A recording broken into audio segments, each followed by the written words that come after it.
Friends, ভাঁওতা দিয়ে ছেলেপুলে মানুষ হয় না, বুঝতে পারছো তো? ভাঁওতা দিয়ে লোক ঠকিয়ে কন্টেন্ট ক্রিয়েট করা যায়, ভিডিও বানানো যায়, ঠিক আছে, ব্লগার হওয়া যায় ভাঁওতা দিয়ে। একদম তিলকে তরমুজ, এই কথাটা আমি লাইভ থেকে শিখেছি, আমার এক দর্শক বন্ধুর কথা। তিল থেকে তাল শুনেছি, উনি বললেন তিল থেকে তরমুজ, মানে ঘটনাটা অ্যাগ্রাভেশন, ঘটনাটার লিমিটটা আরও বাড়িয়ে দিয়ে বোঝাতে চাইলেন। কথাটা খুব ভালো লেগেছে। এটা ওনার কথা, আমি চুরি করতে চাই না ওনার ক্রেডিট। তো আমার দর্শক বন্ধুর কথাটি ধার নিয়ে আমি বলছি, তিল থেকে তরমুজ বানিয়ে ব্লগার হিসেবে সাকসেসফুল হওয়াই যায়, সেটা আমরা চোখে দেখছি।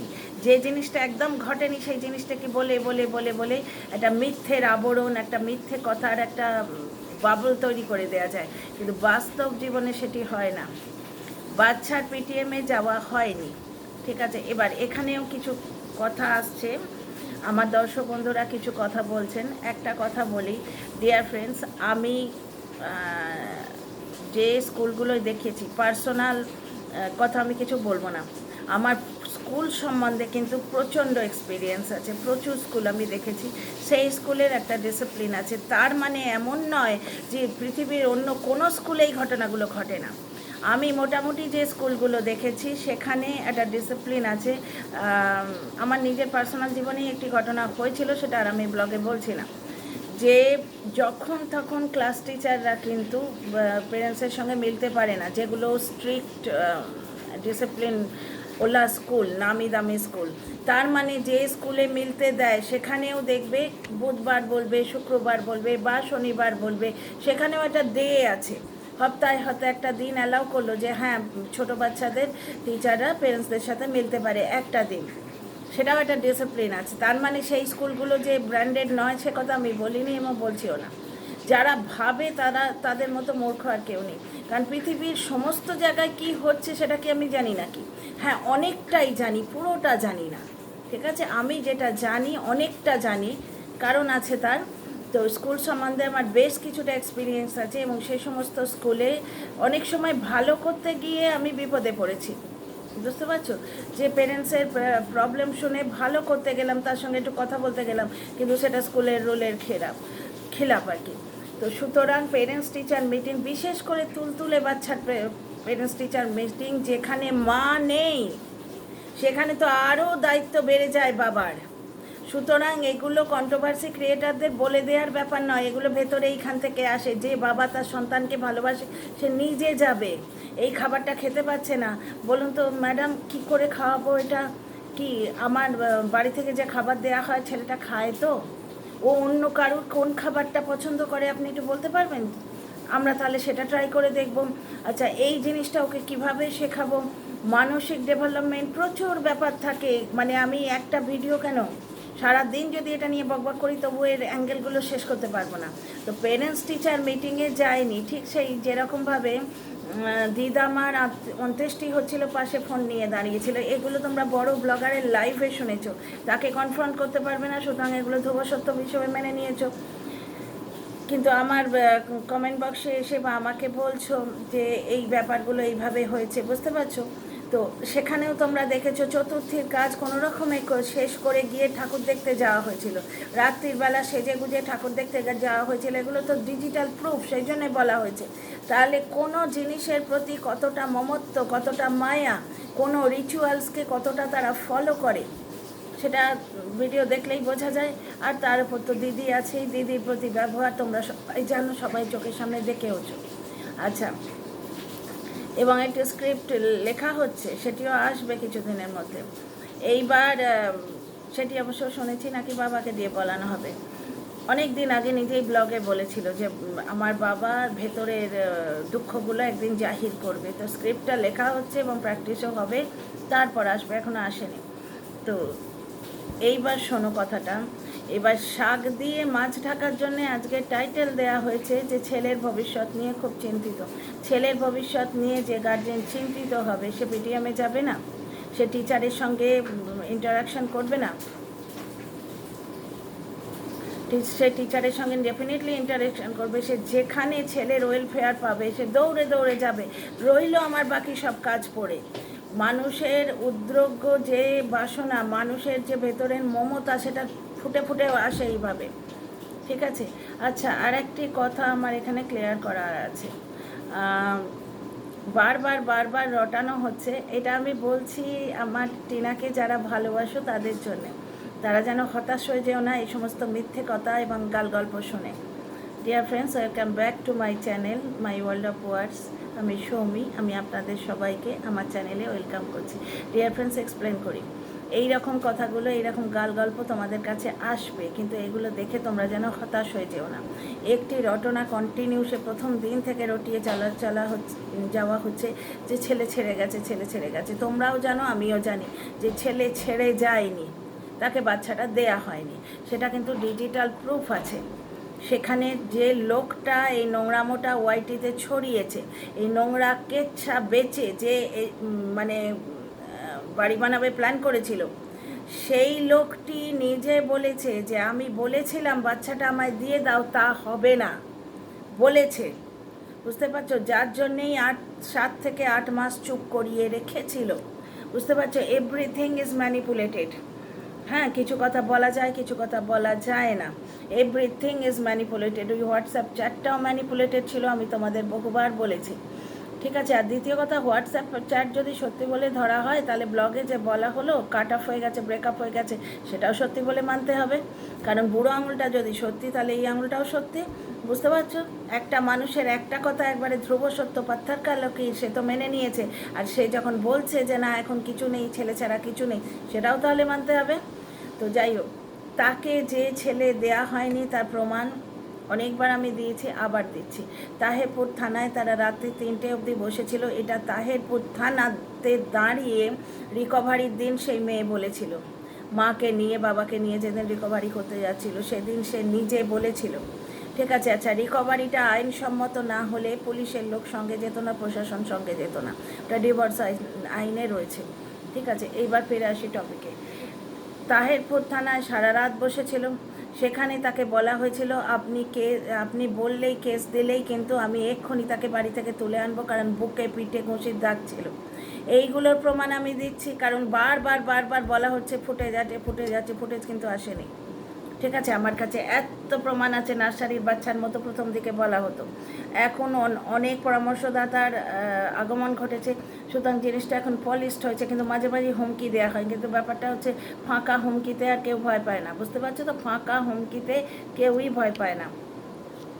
আর ভয় পাবার কোনো দরকারই নেই যখন মানুষ নিজে সৎ থাকে। সে যখন জানে সে এমন কোনো কাজ করেনি যে তার দিকে আঙুল তোলা যায়। বুঝতে পারছো? এই লোকটা যদি জানতো সে এমন কোনো কাজ করেনি তার দিকে আঙুল তোলা যায়, তাহলে সে পালাতো না। পালানোর কারণটাও বলেছে, থানায় যাব, গেলেই তো ছেলেটা কেড়ে নেবে। কেন থানায় থেকে ছেলে কেড়ে নেবে? ছেলে নেয়ার লোক আছে, তাই তো। পুলিশেরা নিজেরা তো নিয়ে বাচ্চা পালবে বলে ছেলেটা কেড়ে নেবে না, এইটুকু তো বোঝাই যায়। সুতরাং বাচ্চা ফেলে পালিয়েছে এই কথাটা বলে বলে বলে বলে যারা ছড়াবার চেষ্টা করছে তারা মিথ্যে কথা বলছে, ইচ্ছে করে মিথ্যে কথা বলছে, প্রমাণগুলো দেখছে না। আরেকটা কথা, আরেকটা জিনিস বলা হচ্ছে যে যারা বাচ্চা ফেলে পালিয়েছে তাদের সঙ্গে নাকি আদালত, এটা আমি শুনলাম, একজন দর্শক বন্ধু বললেন আদালত নাকি দেখা করতেও দেয় না, বাচ্চা তাকে সেই মাকে কখনো দেয় না। এখানে একটি কথা ক্লিয়ার করে দিই, ব্যাপারটা আমি জানি না এরা আদৌ কোনো কেস ঘটেছে কিনা। বুঝতে পারছো তো? যে অপরকে মিথ্যেবাদী বলে সে সব থেকে বড় মিথ্যেবাদী। বুঝতে পারছো?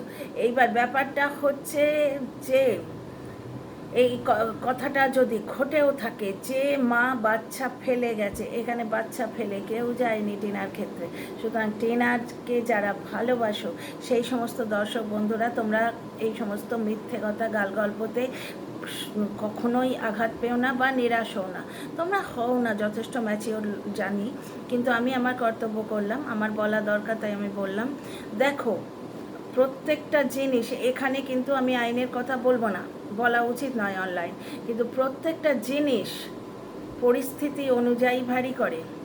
তোমরা প্রত্যেকেই বাড়িতে রান্না বান্না করো, ঠিক আছে, সর্ষে দিয়ে মাছের ঝাল যখন করো, পেঁয়াজ দিয়ে মাছের ঝাল যখন করো, ভাপা যখন করো, আর মাছের কালিয়া করো, বা সিম্পল জিরে ফোড়ন দিয়ে একদম পেঁয়াজ রসুন না দিয়ে আলু বেগুন পটল দিয়ে ঝোল যখন করো, আলাদা হয় না?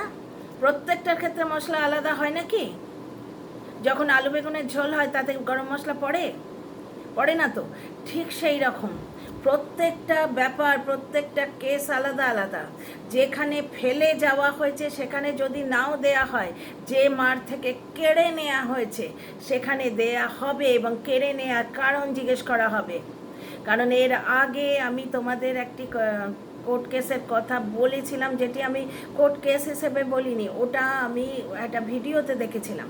ভিডিওতে যখন ইউটিউব ওই ব্যাপারটি অ্যালাউ করেছেন, তার মানে ওটা নিয়ে কথা বলাও অ্যালাউড। ওইটি আমি উদাহরণস্বরূপ বলেছিলাম এবং প্রচুর দর্শক বন্ধুর আমি সাপোর্ট পেয়েছি। সবাই অনেকেই বলেছেন, প্রায় 80% দর্শক বলেছেন হ্যাঁ আমি ওটা ভিডিওটা দেখেছি।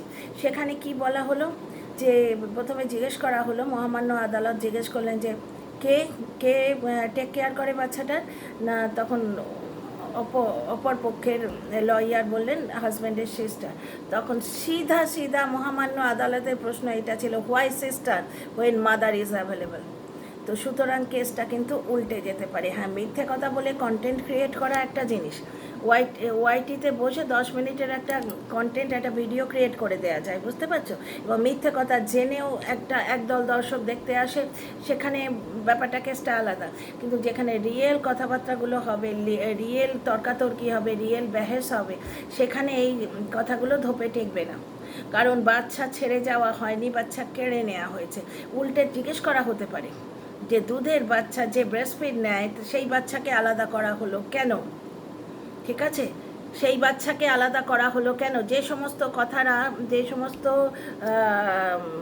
দর্শকেরা এসে বলে যে স্বামীর বাড়িতে থাকতে গেলে মানিয়ে নিতে হয়, তাদের একটা কথা বলি, সংসার উভয়ও তো চলে। এই যে একটা কথা আছে না, সংসার সুখের হয় রমণীর গুণে, এইটুকু সবাই বলে, কারণ এইটুকু বললে খুব সুবিধা হয়, মেয়েদের বেশ টোটি টিপে চেপে ধরা যায়। কিন্তু তার পরের লাইনটা কেউ বলে না, গুণবান পতি যদি থাকে তার সনে, গুণবান পতি যদি থাকে তার সনে। বুঝতে পারছো, রমণীর গুণটা তো এখানে ছিল, কিন্তু পরের লাইনটি ছিল না, গুণবান পতি ছিল না। সব সময় ছিল যে কিছু কামিয়ে খাবো, এইটা বেচবো, বেচে কামিয়ে খাবো। তো টিনা সেখানে অপরচুনিটিটা হাতে তুলে দিয়েছে, তো সে সেখানে বেচতে বসে গেছে। কিন্তু একটা জিনিস তোমরা কেউ তো জিজ্ঞেস করনি যে ওই কচি বাচ্চার জন্যে তুমি একটু অ্যাডজাস্ট করে নিতে, তখন কেন কেন কেন? তাহলে এদিকে তোমার যখন তোমরা কথা বলো মেয়েটির ক্ষেত্রে, তখন তোমাদের কেন মাথা আসে না কেন কেন কেন? আচ্ছা, দ্বিতীয় কথা, যে কমেন্টগুলো আসে, টেনা বক্সে জীবনটাকে এলোমেলো করে ফেলেছো। কিসের এলোমেলো করে ফেলেছে? একটি মেয়ের জীবনে ছন্দপতন ঘটেছে, ডিভোর্সটি হয়ে গেলেই সে মুভ অন করবে, সিঙ্গেল মাদার হিসেবে থাকবে, বা তার জীবনে যদি ভবিষ্যতে কেউ সাচ্চা জীবনসাথী আসে, এবার সে নিশ্চয়ই অনেক দেখে শুনে পা ফেলবে, একবার ঘা যখন খেয়েছে। সাচ্চা জীবনসাথী যে যখন আসবে, যে তার অ্যাডসেন্স অ্যাকাউন্টগুলো নিজের নামে করে নেবে না, ঠিক আছে, সেইরকম যদি কোনো জীবনসাথী পায় যে তাকে সম্মান দেবে, তার ছোট ছোট খুশিকে সম্মান দেবে, তার ইচ্ছে অনিচ্ছেকে সম্মান দেবে, দিয়ে হাত ধরে একসাথে পথ চলবে, তার পছন্দের টাইলস গিয়ে বাবা মার বাথরুমে লাগিয়ে দেবে না, ঠিক আছে? একটি ভিডিও আছে সেইটা, আচ্ছা ওটা পরে বলছি, আগে এই কথাটা শেষ করি। সেরকম যদি জীবনসাথী পায়, সে আবার পরিণয় সূত্রে আবদ্ধ হবে, এতে কোনো রং ব্যাপার নেই, এতে কোনো ভুল ব্যাপার নেই। তো এই মেয়েটির জীবন এলোমেলো কোথায় হয়ে গেছে? মেয়েদের দুটি আশ্রয়, পতির বাড়ি এবং পিতার বাড়ি। পতির বাড়িটা গেছে, তো শুধু পিতার বাড়িতে আছে সে। এখানে সে নিজের অধিকারে আছে, এক জন্মসূত্রে পিতার অধিকার, তার বাবা মার কাছে থাকা তার অধিকার। দ্বিতীয় কথা, আইনি অধিকার, বাবা মার সম্পত্তিতে কন্যা সন্তান পুত্র সন্তানের ইকুয়াল ভাগ, ইকুয়াল তোমার অধিকার। এটা আমি নিজে জানি, কারণ আমি একটি কন্যা সন্তান, আমার বাবা মা দুজনেই মারা গেছেন, শ্বশুর শাশুড়ি দুজনেই মারা গেছেন, সুতরাং এই আইনটি নিজে জানি আমি, এখানে গাল গল্প দিলে চলবে না। তো এখানে টিনার জীবন কিছুই এলোমেলো হয়নি, ওর জীবনে একটা প্রচণ্ড ঝড় এসেছিল, সেই ঝড়টি আর্টিফিশিয়ালি তোলা হয়েছিল। ও একটা ভুল করেছিল, হাজব্যান্ডরাও অনেক সময় ভুল করে, বন্ধ দরজার মধ্যে সেটা সামলে যেত। ওয়াইটিতে এসে নোংরা করার দরকার ছিল না, ওয়াইটিকেও নোংরা করার দরকার ছিল না, আর প্রতিদিন কিলো দরে সেই কেচ্ছা বেচারও দরকার ছিল না। টিনার জীবনে ঝড়টা আসেনি, ঝড়টা তোলা হয়েছে। যে ভুলটা সে করেছে, এরকম অনেক ভুল অনেক বাড়িতে অনেক পুরুষ মানুষেরাই করে, করে। কটা মেয়ে বেরোয় গো কাঁসর ঘন্টা নিয়ে ঢং ঢং ঢং ঢং, শোন আমার বর এই করেছে এই করেছে। হাজব্যান্ড ওয়াইফের মধ্যে ঝগড়াঝাঁটি হয়, কথাবার্তা হয়, আবার মিলে যায়। বন্ধ দরজার ভেতরে যদি হতো এতদিনে তোমরা কিন্তু বাচ্চাটিকে মায়ের কোলে দেখতে। এই যে বুক ফাটিয়ে মরে যাচ্ছ না, সেই সমস্ত দর্শকদের বলছি, তাহলে বাচ্চাটিকে মা হারা কে করেছে তোমরা এবার নিজে বুঝে নাও। কেচ্ছাটি ওইভাবে না বেঁচে মাকে হাত ধরে ফিরিয়ে নেওয়া যেত, ফিরিয়ে না নিলেও চুপচাপ ডিভোর্স দিয়ে দেওয়া যেত, বন্ধ দরজার মধ্যে কাজটি করা যেত। বুঝতে পারছো? এরকম ঢিঢি করে প্রত্যেক দিন বসে বসে কিছু না কিছু, বান্ধবীকে নোংরা করব আজকে, খৈনিওলা, ওর ঠাকুমাটাও বাজে, নাইটি পরে নোংরামো করছে, এইগুলো করার তো দরকার ছিল না। 5 বছরের রিলেশনশিপের কিছু মায়া মমতা, কিছু মমত্ববোধ, কিছু সহানুভূতি, প্রেম নাই থাক, প্রেম রইল না, প্রেম গেল তেল নেনে, তাকে ছেড়েই দাও। মানুষের প্রতি যে ফিলিংটা, যেটাকে মনুষ্যত্ববোধ বলে, আমরা অচেনা মানুষের প্রতি যেটা ফিল করি, আমরা সাধারণ শুভমনস্ক মানুষেরা, সেইটুকুও যদি থাকতো তাহলেও কিন্তু জিনিসটা এত কদাকার হতো না, ওয়াইটি এত নোংরা হতো না। বুঝতে পারছো? এবং সেই লোকটার ঘরে কিছু এক্সেস গিফট উঠতো না, কিছু টাকা উঠতো না, এটাই ঘটনা, এটাই হচ্ছে মেন বক্তব্য। কিছু ফার্নিচার উঠতো না। বুঝতে পারছো তো? এই কেচ্ছা বেচেই তো সব। এমনভাবে একটা মিথ্যের আবরণ বুনে দেওয়া হয়েছে, বাচ্চাটাকে মা হারা দেখে দর্শক বন্ধুদের স্নেহ পড়েছে গিয়ে বাচ্চাটির প্রতি, অজস্র ধারায় গিফট এসছে, এবং গিফটে বইপত্র যেগুলো এসছে সেগুলো ছেড়ে দেওয়ার ভয়ে তুলে রাখা হয়েছে। আরে ছেড়ে দিত। ক্লাস 3 বছরের বাচ্চার জন্যে যে বই দেয়া হয়েছে সেটা কি সে 30 বছরে গিয়ে পড়বে? 3 বছরের বাচ্চার বই তো সে এখনই পড়বে। খেলনাটা তাকে হাতে দেয়া হচ্ছে, বইগুলো একটা ব্লগে বলা হলো ওর হাতে দিলেই তো ছেড়ে ফেল। দিত। ছোট বয়সের বই বড় বয়সে দিয়ে কি হবে? বড় বয়সে 30 বছর বয়সে সে অ ক খ পড়বে? সুতরাং ভাঁওতা দিয়ে ভাই ছেলেপুলে মানুষ হয় না। ছেলেপুলের ওয়েলফেয়ার সেটা বাবা মার কর্তব্য। সত্যিকারের ফেলো ফিলিং থাকলে, সত্যিকারের স্নেহ থাকলে বন্ধ দরজার মধ্যে মিটিয়ে নেওয়া হতো। ছেলেটির জন্যে যে ভবিষ্যৎ একটা গাড্ঢা খুঁড়ে রেখেছে এই লোকটা, কেউ না কেউ তো দেখবে এই ভিডিওগুলো, যে ভিডিওগুলো ওর মার সম্বন্ধে নোংরা কথা বলে উলঙ্গ করে দেব, সকলের সামনে উলঙ্গ করে দেব, তারপর আরও কী সব বললো, খৈনি খাচ্ছে, নাইটি পরে নোংরামো করছে। ছেলেটির কাছে কিন্তু দুজনেই রয়েছে, দুপক্ষ। ছেলেটিকে বলবে ওই দেখ তোর মামার বাড়ি ওই রকম। বুঝতে পারছো? সুতরাং ছেলেটির জন্য যে গাড্ডা খুলেছে বাবা, সেই গাড্ডাটি সে খুঁড়তো না ছেলের কথা ভাবলে। আর বাকি তো প্রমাণ তোমাদের বহুবার দিয়েছি, ফেক কেস করে ছেলেকে অবৈধ করে দেয়া, টাইটেল শ্যুট করে সম্পত্তি আগলানো। ছেলের কথা কই গো? ছেলের কথা কই? তোমার দেখা নাই, ছেলের দেখা নাই। সুতরাং মুখে ছেলে করলে আর পিটিএমে ছেলেকে পাঠানো হচ্ছে না, ছেলে ঠাকুরদাকে পেছন থেকে জড়িয়ে ধরে বসছে। কেন গো? দুটো বয়স্ক মানুষ, পরিণত বয়সের মানুষ, যে সময় বয়স বুদ্ধিটা সব থেকে বেশি হয়, দুটো বয়স্ক মানুষ আর একটি ধুরন্ধর ব্যক্তি, তাদের এই বোধটা এলো না? ছেলেটি যদি হাত ছেড়ে দেয় একটা 3 বছরের তুলতুলে বাচ্চার, রাস্তায় একটা রঙিন কিছু দেখে সে হাঁ করে পেছন ফিরে দেখতে গেল, পড়ে যাবে তো চলন্ত বাইক থেকে। এগুলো দেখে বোঝা যায় না ছেলের প্রতি কত আগ্রহ। ব্যাগের মধ্যে ছুরি দেয়া, কাটা ফল দিলে শরীর খারাপ হয়, সেটা ওপেনলি পড়ে থাকলে তাতে মাছি বা আণুবীক্ষণিক কীটাণু পড়ে, কিন্তু টিফিন বক্সের মধ্যে লোকে কাটা ফল টুথপিক দিয়েই দেয়। মানে হাতি আর ফল কেউ দেয় না। কোনো ব্র্যান্ডেড স্কুল হলে গার্জেন কল হয়ে যেত। পিটিএমে না যাওয়াটা প্রকৃষ্ট প্রমাণ যে সন্তানের প্রতি কতখানি আগ্রহ। সুতরাং প্রমাণ অন্য কথা বলছে ভাই, গা জোয়ারি করে মিথ্যে কথা বলে লোক ঠকানো, কন্টেন্ট বানানো এক আলাদা জিনিস, কন্টেন্ট বানিয়ে ভিউ কমানো আলাদা জিনিস, আর সত্যি কথাটা আলাদা জিনিস। আমি বারবার বলি, ঝুট কি প্যার নেই হতে, সচ্চাই ধীরে ধীরে পরিস্ফুট হবেই, সত্য অনাবৃত হয়ে যাবেই। দেখুন তোমাদের সামনে আজকে সব কিছু।